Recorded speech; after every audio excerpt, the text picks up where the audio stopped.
Hi, Camila from Oisha here. Sometimes we get questions from you if magnetic racks can damage knives.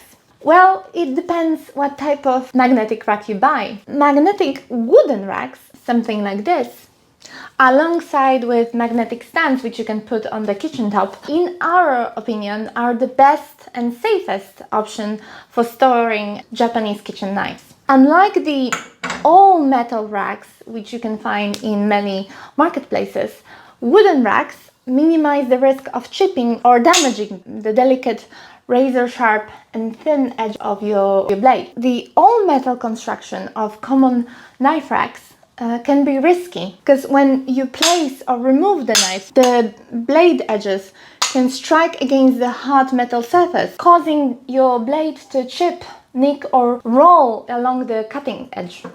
In contrast, wooden magnetic racks provide a softer,